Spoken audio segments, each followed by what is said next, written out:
Chào mừng cả nhà đã quay trở lại với hành trình phá đảo Đà Lạt hôm nay cùng Đạt Get Go. Tọa độ mở màn cho chuyến đi lần này chính là Hotel Colin, một trong những khách sạn biểu tượng nằm ngay thắt trung tâm thành phố. Bước từ ngoài vào Đạt cảm giác như mình đang lạc vào một góc phố châu Âu cao cấp vậy cả nhà. Không gian sảnh chờ sang xịn mịn dã man. Đã vậy bữa buffet sáng ở đây còn ngập tràn đồ ăn ngon nữa. Tha hồ nạp năng lượng để tụi mình càng quét phố núi ngày hôm nay luôn nha. Nạp năng lượng sương sương thì Đạt tấp vô ngay quán bún bò Thiên Trang Liên nè để thẩm món bún bò nước tiếng ở đây. Mọi người coi tô bún bò của Đạt này ha, thịt thà ngập tràn luôn. Húp thử một ngụm nước thì phải nói là vị ngọt thanh từ xương ống nè, đậm đà mùi mắm ruốc truyền thống ha, quyện với chút sa tế cay nồng phải nói là ngon nức luôn mọi người ơi. Rời xa cái nhộn nhịp của ẩm thực, điểm đến tiếp theo Đạt dắt mọi người ghé thăm đó chính là The Little Cottage. Nơi đây là một góc phố nhỏ ngập tràn chất thơ, mang bóng dáng trầm mặc của một khu nhà gỗ mộc mạc ha. Nó giống như là một nốt lặng thời gian giữa lòng Đà Lạt hôm nay vậy á.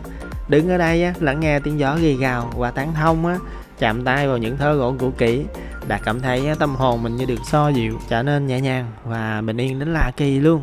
Và ngay sau đó Đạt đã di chuyển qua một tọa độ chữa lành hot không kém, đó chính là tiệm cà phê Bình Minh ơi. Điểm nhấn ở đây là một không gian nhà gỗ cổ điển mang đậm vibe Đà Lạt, kết hợp vô cùng thú vị với những bụi hoa xương rồng hoang dại ha, kiên cường giữa nắng gió. Ngồi ở góc này phóng tầm mắt ngắm thung lũng mây mờ ta nói có sự hưởng thụ trọn vẹn và dã man luôn á.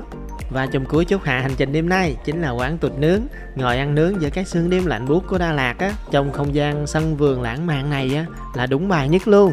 Nhưng điểm đặc biệt nhất chính là đĩa thịt bò thượng hạng này đây cả nhà. Đặt miếng bò lên bếp than tiếng xèo xèo nghe sướng tai dã man. Gắp một miếng đưa vào miệng, wow, thịt bò tuyệt hảo mềm mại đến mức như muốn hòa tan vào từng xớ thịt vậy á. Một hành trình full topping từ sang chảnh chữa lành cho đến ăn uống no nê. Như vậy thì còn chần chờ gì nữa mọi người ơi. Mọi người nhớ đón xem nha. Chào mọi người quay lại với kênh YouTube của Đạt Get Go. Thì hiện tại Đạt đang trong chuyến tham quan du lịch ở Đà Lạt. Và không dừng lại ở cái villa Đạt đã review cho mọi người. Hiện tại thì Đạt đã di chuyển qua một cái khu vực khách sạn mới. Ở đây đó là khách sạn Colin ha mọi người, ở gần bên chợ Đà Lạt luôn. Và Đạt sẽ vào trong review thêm cho mọi người cùng xem nha. Get go. Lý do mà chuyến này Đạt lựa chọn ở đây vì vị trí ngay trung tâm thành phố nè, đi lại hay ăn uống quanh chợ đều rất là tiện. Cảm nhận đầu tiên là Đạt bước vào không gian này là sự dễ chịu, tông màu gỗ kết hợp với ánh sáng vàng cho cái lạnh bên ngoài của Đà Lạt như dịu bớt đi nhiều á. Và đây là căn phòng khách sạn của mình ha mọi người, căn số 1004 ha. Giờ thì mình sẽ mở cửa vào. Và đây là view của căn phòng khách sạn bên đây. Vừa vào thấy khá là sáng sủa rồi ha. Đóng cửa lại. Bên đây thì mình sẽ có nguyên một cái tấm gương khá là to luôn nè mọi người. Xin chào mọi người. Thì bên phải của mình ha, bên phải của mình sẽ có là cái chỗ quầy nước nè, có 3 chai nước suối miễn phí nè. Tivi thì người ta sẽ có ngôn ngữ của các nước ha. Wow, rất là nhiều giường đây luôn nè mọi người ơi. 2 giường to nè, một giường sub thêm nè, và thêm một cái đệm nữa đó nữa, cũng khá là ok ha.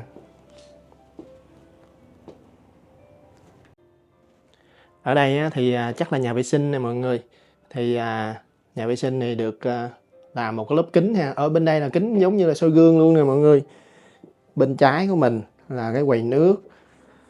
Đây là ngăn tủ, trong đây là có mì gói luôn ha, mì ly. Tủ lạnh, đây là cái tủ lạnh này mọi người. Bên đây thì có một cái két sắt, giày dép. Bên đây có cái cân luôn ta, khá là tiện lợi ha, đầy đủ tiện nghi. Thì bây giờ này là cái kính nè, cái gương nè mọi người. Gương thì mình kéo ra là nhà vệ sinh luôn.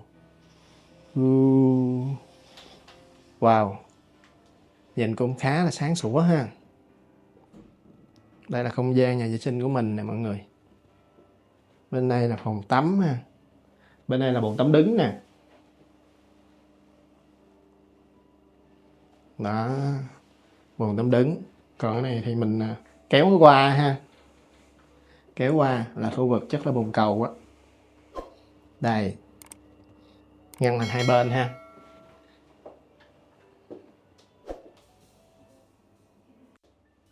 Phòng của Đạt chuyến này được decor theo phong cách tối giản, mọi thứ sắp xếp gọn gàng và tạo cảm giác rất là ngăn nắp, tinh tế. Chắc là Đạt sẽ quay sơ một vòng cho mọi người cùng xem nha.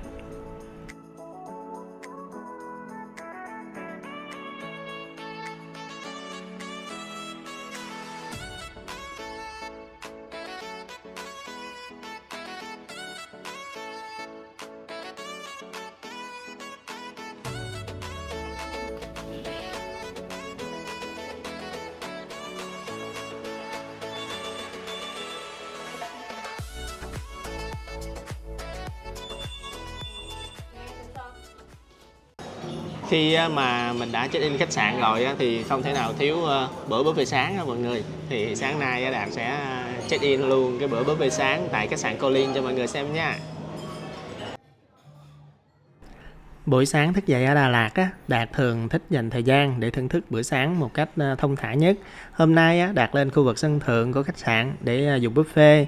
Không gian trên này thật sự rất là thoáng mát và dễ chịu nhờ lối thiết kế mở với nhiều mảng cây xanh xung quanh ha. Điểm đặc biệt là ngồi ở đây mình có thể phóng tầm mắt ngắm trọn vẹn nhịp sống của khu chợ Đà Lạt từ trên cao.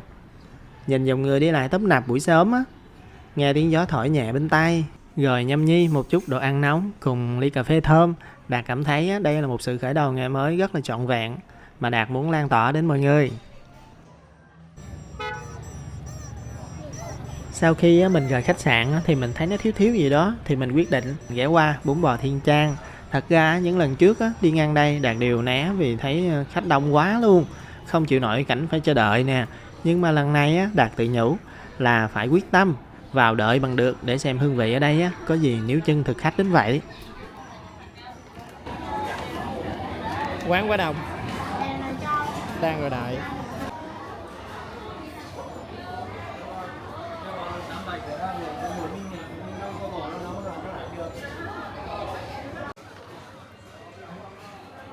Bước từ ngoài vào đã thấy các bàn ngồi đầy hết rồi cả nhà. Khung cảnh bên ngoài trời đang lạnh tê tái, nhưng chỉ cần bước chân vào bên trong thì Đạt cảm nhận ngay một luồng không khí cực kỳ ấm áp. Cái ấm ở đây là đến từ hơi người nhộn nhịp nè, và cả làn khói nghi ngút bốc lên từ bếp nấu phía trong.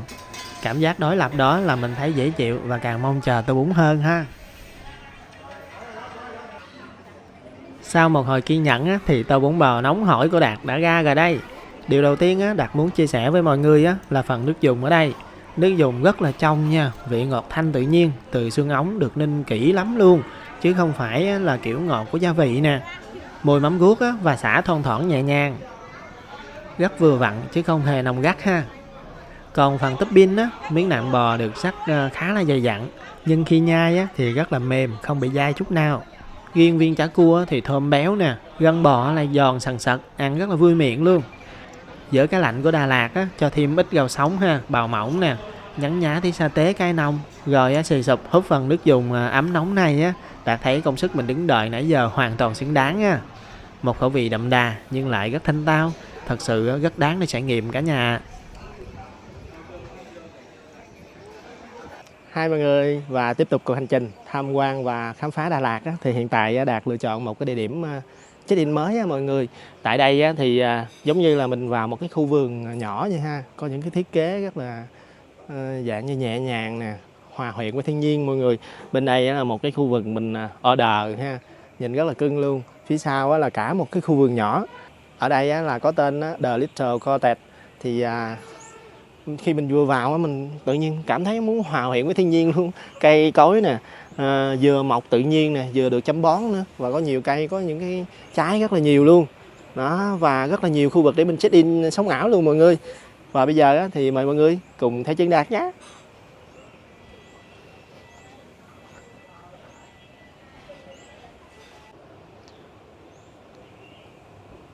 Ở đây là phía bên ngoài của khu cà phê này mọi người. Bây giờ thì mình bắt đầu đi vào bên trong nha.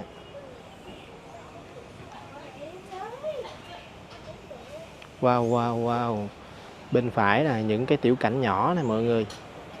Còn bên trái là nơi mình order nước.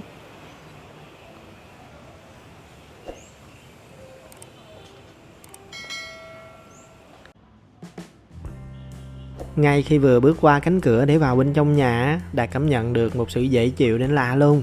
Không gian ở đây thì không quá rộng nè, nhưng cách mọi người bài trí ở đây Đạt cảm nhận được sự tỉ mỉ và rất là tinh tế.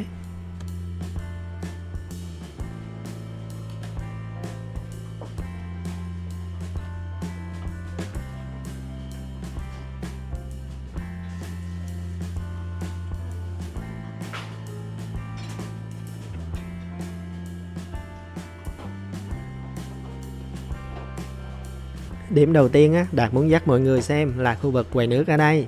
Mọi người nhìn xem những vật dụng ở đây mang một nét gì đó rất là xưa cũ. Cạnh bên quầy nước có một góc nhỏ rất là dễ thương mà Đạt nghĩ các bạn nữ sẽ mê mệt đó. Đó là khu vực cho thuê đồ sống ảo. Ở đây quán chuẩn bị sẵn những bộ váy vintage mang đậm phong cách đồng quê châu Âu. Bạn nào muốn lên hình đúng nàng thơ thì có thể ghé vào đây lựa chọn nha.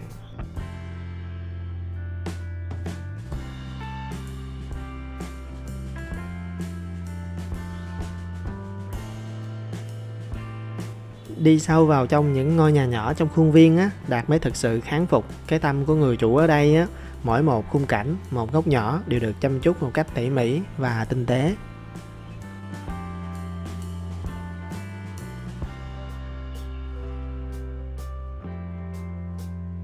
Mọi người có thể nhìn xem từ những chiếc tủ bếp nè, bộ bàn ghế gỗ cho đến những vật dụng nhỏ hơn như chiếc khăn trải bàn, bàn rang thiêu tai này tất cả đều nhuốm màu thời gian và theo phong cách hoài cổ gõ nét. Ngay cả những chiếc chén, chiếc đĩa gốm sứ dùng để phục vụ khách hàng cũng có những hoa văn xưa cũ, gợi nhớ một thời đã qua. Đạt cảm giác như chủ quán đã dành rất nhiều thời gian để đi nhặt nhạnh, gom góp từng món đồ kỷ niệm này về đây, tạo nên một không gian đầy ắp ký ức và sự trân trọng.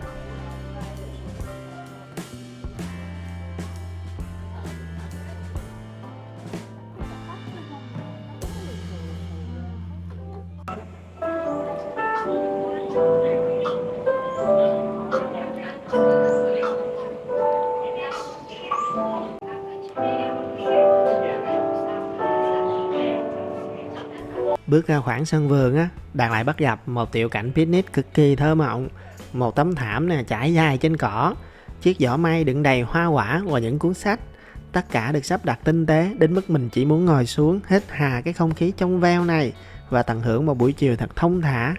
Đạt thấy chủ quán thật sự rất là có tâm huyết khi tạo ra những góc nhỏ vừa để sống ảo, vừa để thực sự ngồi lại và chữa lành như thế này.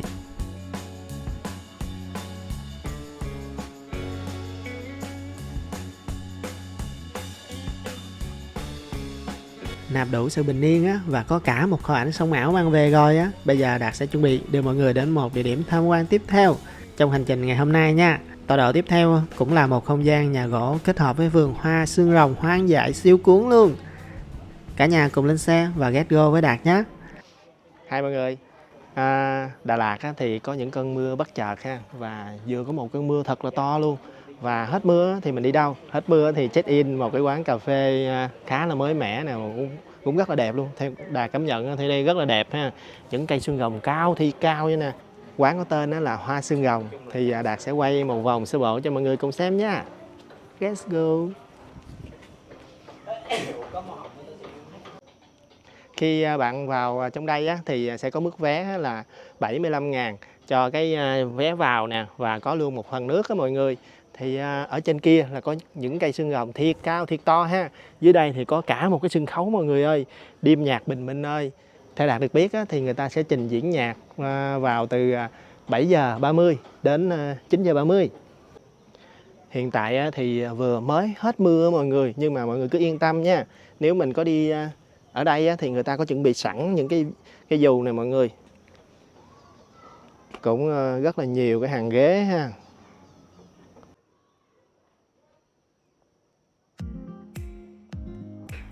Phía bên dưới là khu vực của đêm nhạc bình minh ơi. Còn phía bên trên là cả một khu vực của hoa xương rồng nè, rất là nhiều loại khác nhau. Chắc là Đạt sẽ lên trên và quay một vòng chi tiết cho mọi người cùng xem nha.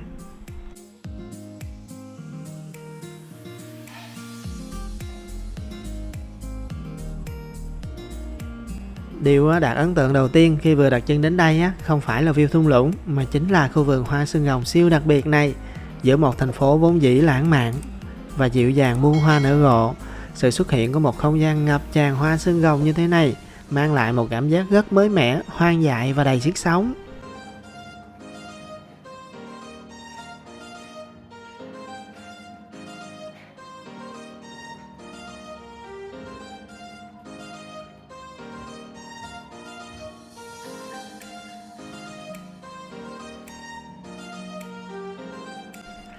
Mọi người đi chậm chậm vào khu vườn này với Đạt nha. Đạt thấy ở đây họ trồng rất là nhiều chủng loại xương rồng khác nhau, được xếp đặt trên những sỏi đá cực kỳ tự nhiên. Có những cây xương rồng cao lớn nè, đứng vững chãi giữa nắng gió, nhưng cũng có những nhóm nhỏ xinh xắn đang ấp trổ ra những bông hoa màu hồng, màu vàng rực rỡ. Đạt rất thích cái cách những chiếc gai sắc nhọn đang xen vào các mảng hoa mềm mại. Nó giống như một thông điệp nhỏ về sự kiên cường. Dẫu thời tiết phố núi có lạnh giá hay sương mờ đến đâu, thì những mảnh cây này vẫn luôn tràn đầy năng lượng và rạng rỡ theo phong cách riêng của mình. Đứng giữa không gian này ngắm nhìn sự gai góc mà tràn đầy sức sống đó, tự nhiên mình thấy có thêm chút năng lượng tích cực ha.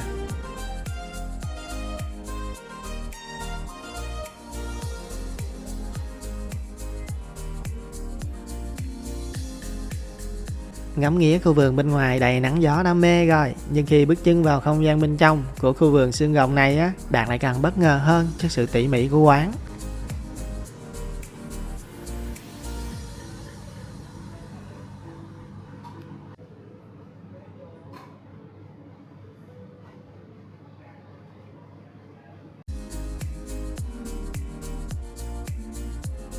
Cảm giác được ngồi uống nước tại một không gian như thế này thì mình thấy nó nhẹ nhàng hơn hẳn ha, không có bận lòng gì cả.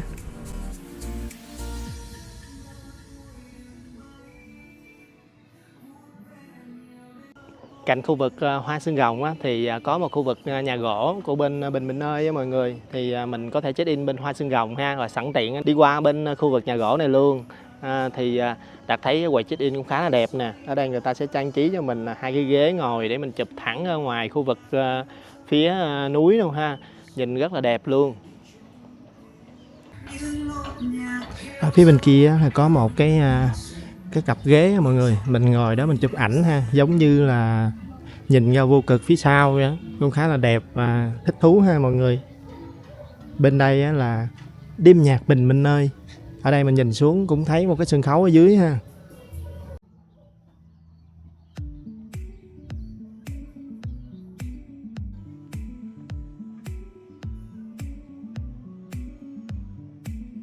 Ấn tượng lớn nhất của Đạt chính là ngôi nhà gỗ mang phong cách cổ điển này Toàn bộ ngôi nhà đều được dựng bằng gỗ nè, với tông màu trầm ấm, nhuốm một chút hoài niệm của thời gian, kết hợp những khóm cúc họa mi trắng muốt mở gỗ trước hiên. Không gian ở đây hiện lên mộc mạc và bình yên y chang như những thước phim điện ảnh cũ mà Đạt từng xem vậy á.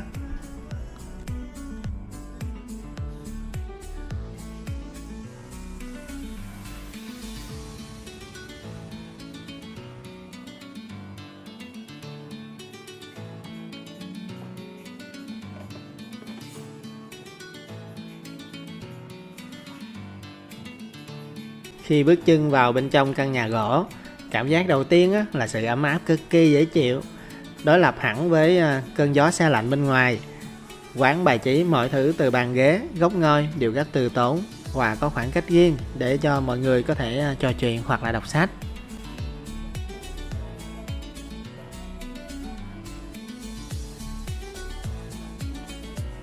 Nhưng mà góc Đạt thích nhất và muốn chia sẻ với cả nhà, đó chính là khu vực ban công rộng mở phía ngoài này.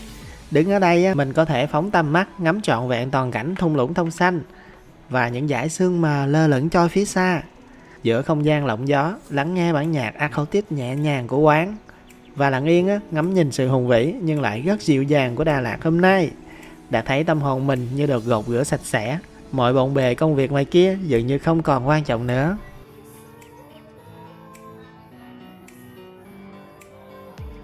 Xin chào mọi người, và để tiếp tục chương trình tham quan và khám phá Đà Lạt thì hiện tại Đạt đang ở cũng là chiều đó mọi người. Đạt lựa chọn đến một cái quán nướng ha, và tại đây thì quán nướng được thiết kế theo Đạt cảm nhận thì rất là nhẹ nhàng nè ha, có những cái bàn khá là chill chill luôn đó mọi người. Bây giờ thì Đạt bắt đầu vào trong để review cho mọi người cùng xem nha.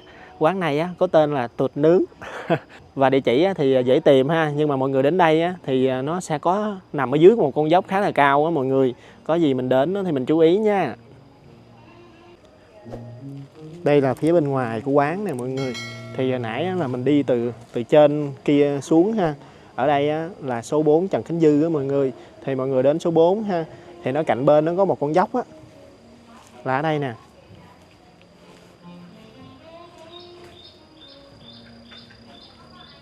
Đó, có một con dốc cao ở trên đó mọi người. Mình sẽ đi xuống đây ha. Khi mọi người xuống dốc thì sẽ có cái tên của quán ở đây, Tụt ha. Và nó có 2 con dốc luôn. Dốc bên kia nó cũng có chữ Tụt ở dưới nữa nè. Bây giờ thì mình vào trong ha.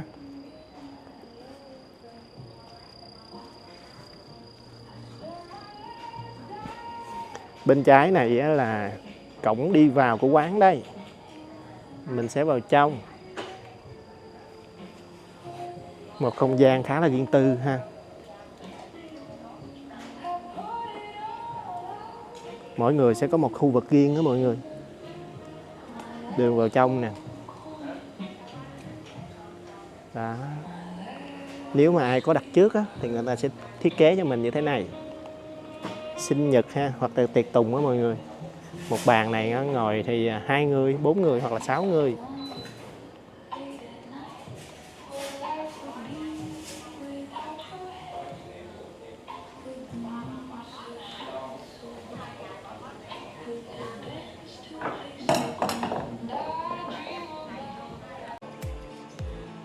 Thú thật với cả nhà, Đạt tìm đến đây với phương châm duy nhất là để thưởng thức thịt bò ngon thôi.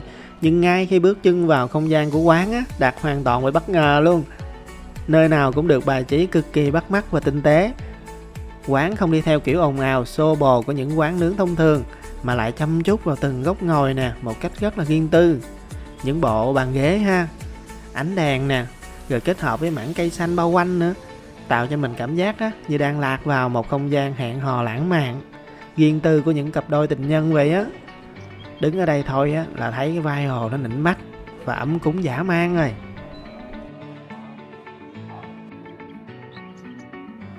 Không gian thì cho 10 điểm rồi. Giờ thì tụi mình quay lại chuyên môn chính, đó là dĩa thịt bò thượng hạng này đây cả nhà.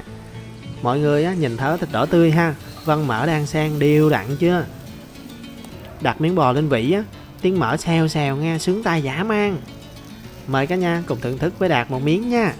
Và phải nói là wow, thật lòng là thịt bò tuyệt hảo thật sự luôn mọi người ơi. Miếng thịt mềm mại đến mức như muốn hòa tan vào từng xớ thịt ngay khi vừa chạm vào đầu lưỡi luôn. Nó giữ được độ mọng nước nè ha, vị ngọt thơm tự nhiên béo ngậy nè. Ăn một miếng giữa cái lạnh đêm Đà Lạt trong một góc bàn riêng tư ấm áp như thế này, Đạt thấy mọi mệt mỏi của một ngày dài dường như tan biến sạch sẽ luôn. Quá là xứng đáng luôn cả nhà. Và kết thúc cuộc hành trình này bằng việc hái một cái vườn dâu mọi người. Phải nói là trái dâu ở đây ha, đỏ như nè. Những video trước Đạt đi Đà Lạt cũng có hái dâu, nhưng mà dạng như nó bị ghiền hay sao đi Đà Lạt mặc định là phải hái dâu mọi người ơi. Tại vì dâu tại vườn mà, mọi người thấy không, núng na núng nín như nè. Rồi ở đây mà mọi người chấm ha, cái muối trời ơi, nó phải nói là đỉnh luôn Chắc là cái chương trình hái dâu này là kết thúc chương trình của Đạt luôn. Và Đạt cũng xin cảm ơn mọi người đã đón xem video của Đạt. Nếu cảm thấy hay thì mời mọi người cùng like, share và subscribe cho Đạt nhé. Và xin cảm ơn mọi người rất nhiều.